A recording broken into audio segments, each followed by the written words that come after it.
2026-27 సంవత్సరానికి సంబంధించి దుబ్బాక మున్సిపాలిటీ తైబజార్ పశువుల సంత వేలం ఈ నెల 30న నిర్వహించడం జరుగుతుందని ఆసక్తి గలవారు సద్వినియోగం చేసుకోవాలని దుబ్బాక మున్సిపల్ కమిషనర్ రమేష్ కుమార్ తెలిపారు.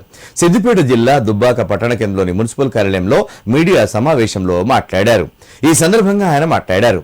వేలంపాటలో పాల్గొనేవారు ఏదైనా బ్యాంకులో 25,000 రూపాయల డీడీలు తీసి ఈ నెల 29వ తేదీ సాయంత్రం 5 గంటలలోపు మున్సిపల్ కార్యాలయంలో అందజేయాలని తెలిపారు. వేలంపాటలో పాల్గొనేవారు గతంలో మున్సిపాలిటీకి ఎలాంటి బకాయిలు ఉండవద్దన్నారు. ఆసక్తి గలవారు అవకాశాన్ని ప్రతి ఒక్కరు సద్వినియోగం చేసుకోవాలని సూచించారు.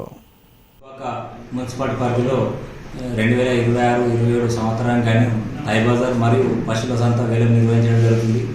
దీన్ని 30వ తేదీగా నిర్వహించడం జరిగింది. దానికి గాను 29 తేదీ వరకు సాయంత్రం 5 గంటలలోపు ఎవరైతే 25,000 ధరవత్తు డిడి రూపాయన కానీ చెక్ రూపాయన కానీ లేకపోతే క్యాష్ ద్వారా మున్సిపల్ కార్యాలయంలో చెల్లించిన వాళ్ళు అర్హులు. దీనికి నియమం ఏంటంటే గతంలో ఎటువంటి బకాయిలు ఉండకూడదు. ఈ వేలాన్ని 30వ తేదీ రోజున 11 గంటలకు మున్సిపల్ కార్యాలయంలో వేలం నిర్వహించబడుతుంది. ఆసక్తి కలవారు ఎవరైనా ఉంటే ఈ వేలం పాటలో పాల్గొనాలని నా యొక్క